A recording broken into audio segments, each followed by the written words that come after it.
Well,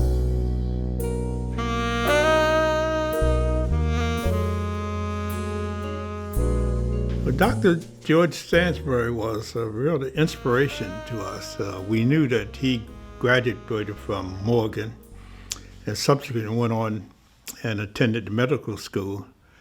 But Dr. Stansbury used to come back and speak to us in the classrooms about his experience. He was very competitive. He liked to excel. And so one of the things that he inspired us to be the best that we could be.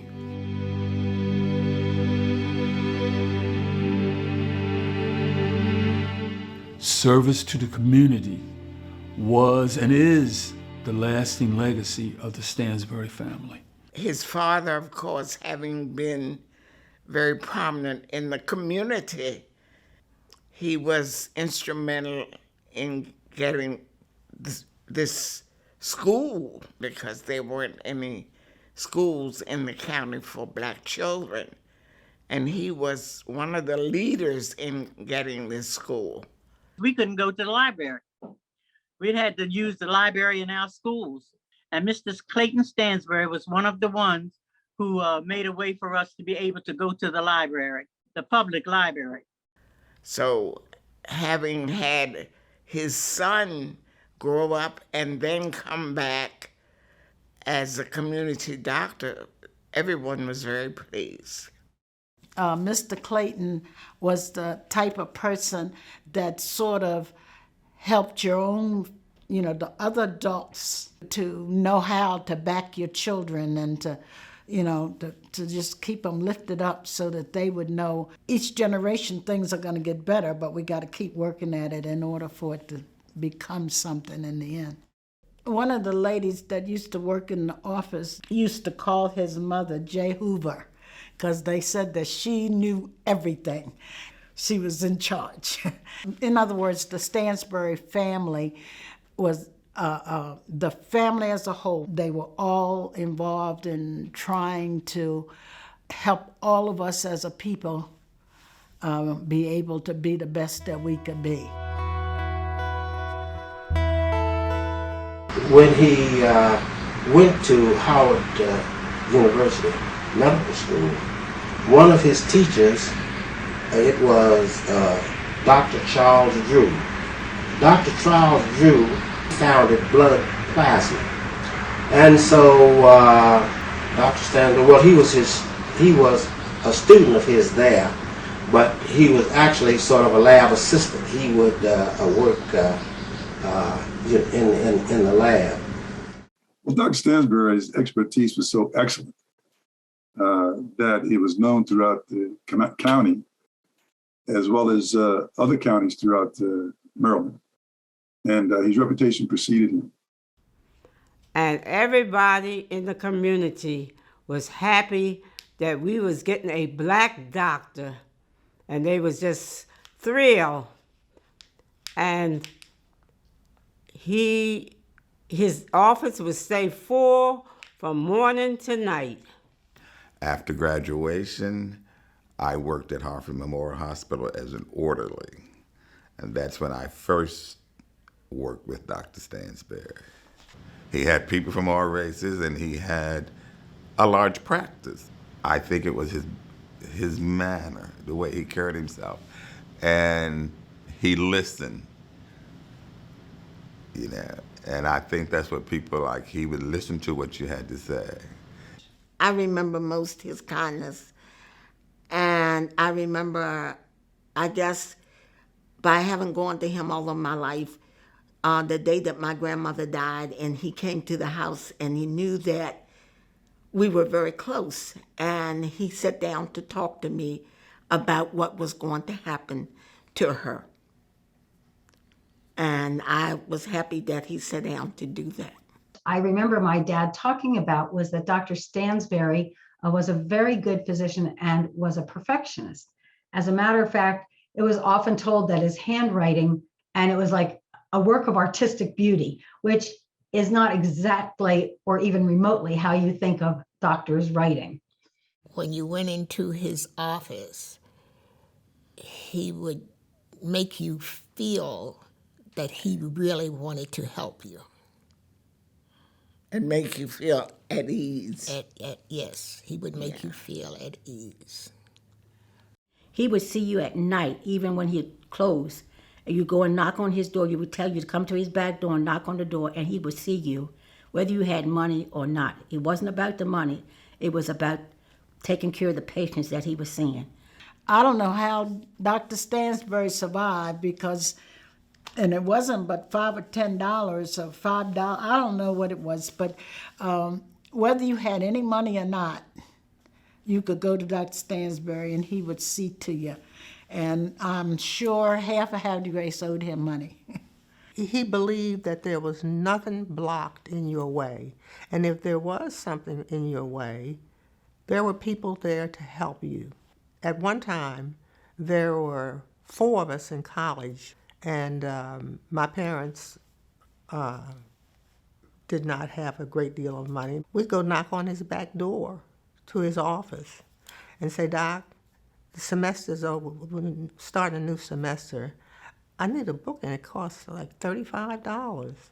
And he just tell you, go out and tell Shirley.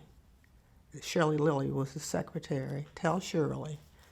And Shirley would write you a check. Dr. Stansbury and his family were instrumental in helping my brother go to college. My brother went to the University of Maryland down on Eastern Shore, Princess Anne, and they were very instrumental in helping him to go to college and stay in college. Dr. Stansbury embodied the giving you that calming feeling that whatever happens, he's going to be there. He's going to do whatever is necessary. And then you didn't have to fear whatever was to come because you could always call on him.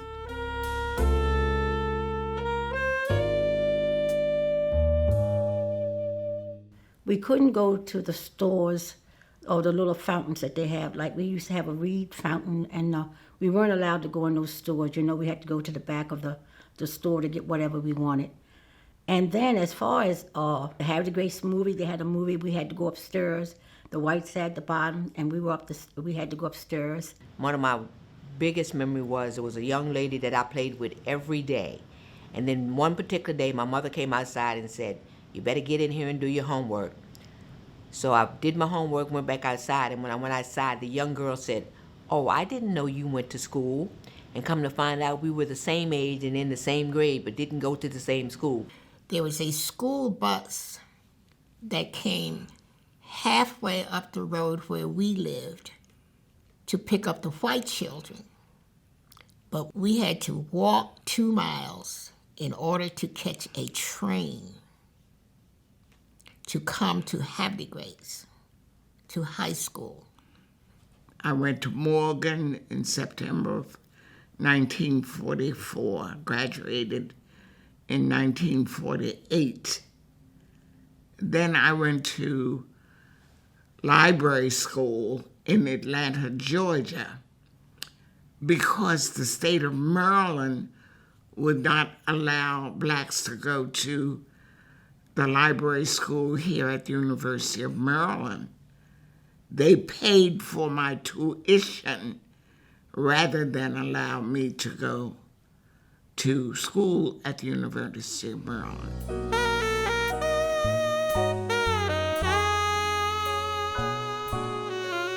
Dr. Stansbury graduated from the Havre de Grace Colored School in 1939.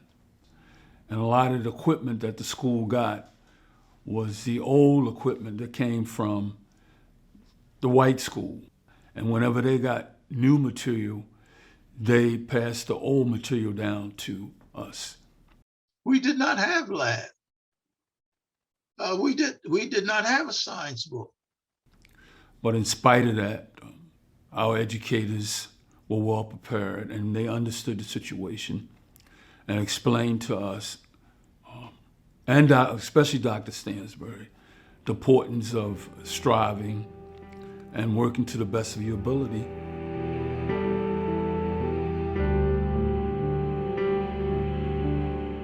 Oh yes, certainly the healthcare in itself you did not have the doctors to go to advise you and give the necessary support in terms of health services that the white community had.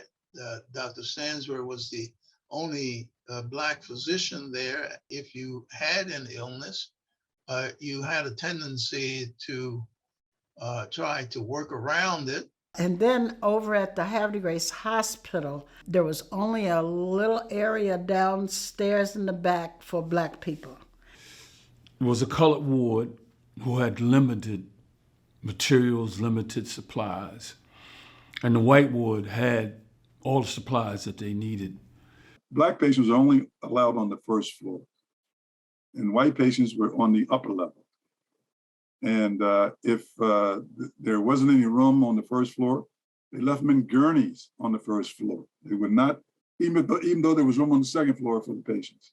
The choir at this Havre de Grace Colored School used to go during Christmas and sing at the hospital, but basically we sang at where the colored folks or the Black folks were. We didn't sing in the white area. But we were only allowed at Dr. Stansbury on Revolution and Stoke Street.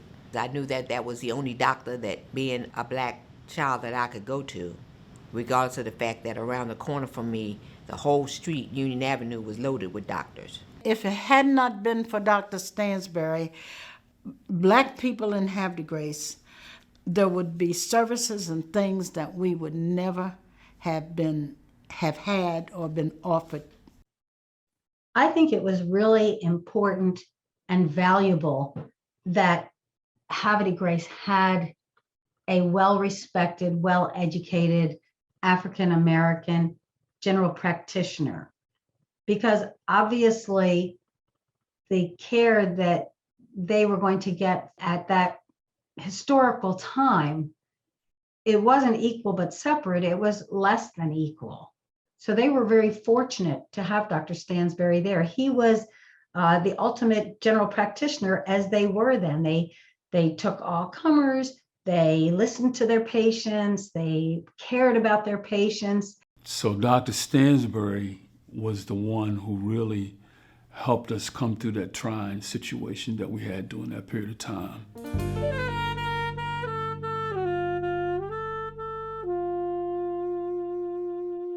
And then, of course, later on, in terms of our family, when Dr. Hirsch came to town, he worked with people regardless as well as Dr. Stansbury. My family came to Havre de Grace in 1955. It was quite a journey. My parents were both born in Germany, and as many people of Jewish faith had to do, they had to escape.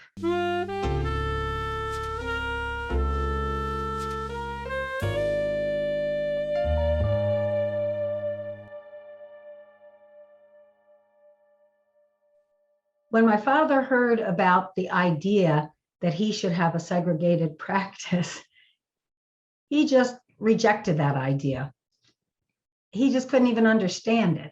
I think he was just appalled that this could exist in this country that he had come to as the land of freedom. And my dad, from the time that he arrived, had an open policy, open waiting room, no special hours, no special waiting rooms, everything equal. There was actually a separate delivery room for African Americans in the hospital. And my dad said to Dr. Stansbury, this is just wrong. We shouldn't have a separate delivery suite for African Americans. And he said to George, he said, you have to help me. We have to change this. And Dr. Stansbury said to my dad, Hirsch, and he just called him Hirsch, I can't help you. I can't do that. You have to do it yourself.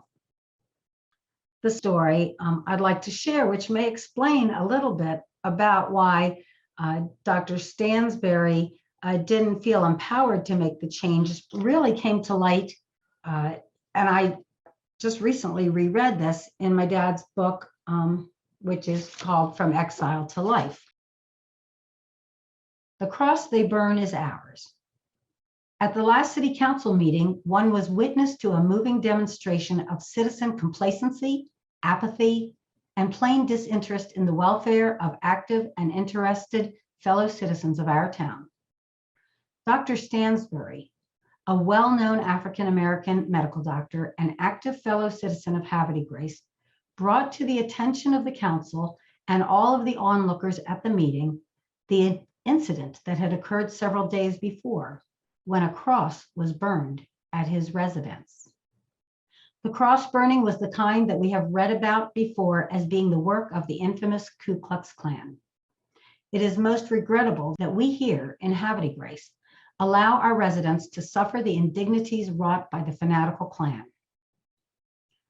Dr. Stansbury made reference to this incident first and foremost in his speech, but this was only part of what he had to say.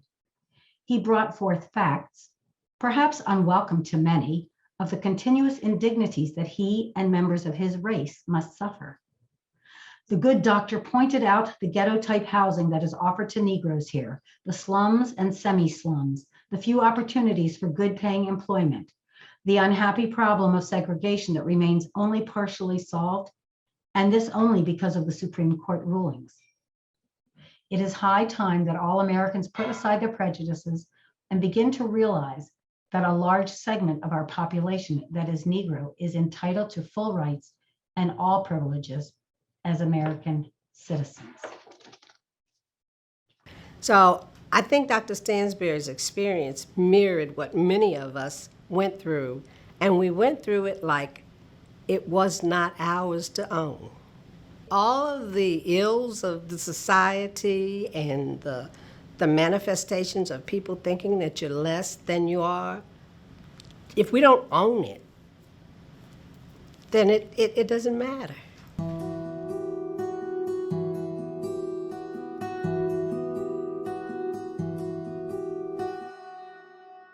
I knew Dr. Stansbury because he was the doctor that delivered me.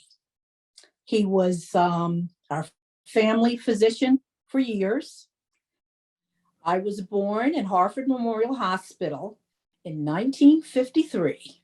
And my situation was I was born as a premature baby, and I had difficulty breathing when I was born. And there was no access to incubators at Harford Memorial for the Black babies. So I was sent to Johns Hopkins Hospital, and I stayed there until I recovered enough to be sent home. My situation wasn't as dire as the situation for the Stamps baby. So even though I didn't get the care that I needed there at Harvard Memorial, there wasn't a bad outcome for me. She lived over in an area called Port Deposit, Cecil County, maybe about 15 miles from here. When she went into labor, her husband notified Doc, and they brought her over to the hospital. And there, Patricia was admitted to the segregated unit, but there was an urgent emergency delivery. The delivery wasn't going as expected. That required advanced equipment, neonatal equipment, things such as an incubator, oxygen-enriched environment. That equipment was available on an upper floor of Harford Memorial up in the white maternity unit. But the norms of the time did not admit African Americans to those units. Dr. Stansbury certainly would have been her advocate that difficult night, but eventually a white nurse, Mr. Stamp said, took baby Carlos and rushed him to the upper floor of the hospital, but it was too late. Carlos had passed away. Well, on this troubling night, Patricia will also die. After the baby died, Pat simply needed the proper oxygen equipment when our lungs collapsed. The equipment that they finally brought to Dr. Stansbury on the floor wouldn't even work. Within a few days, they were laid to rest at a cemetery in northern Harford County. Mr. Stamps initiated a lawsuit.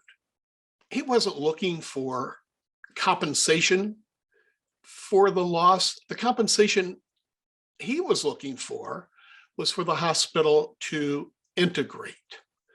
Well, of course, a suit worked its way through the judicial system, and this was a very complicated process.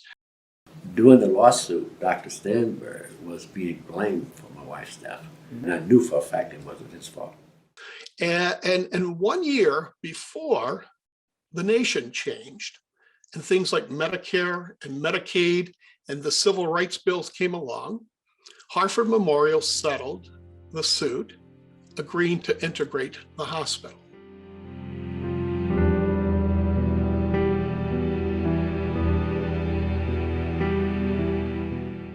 Dr. Stansbury loved being a doctor.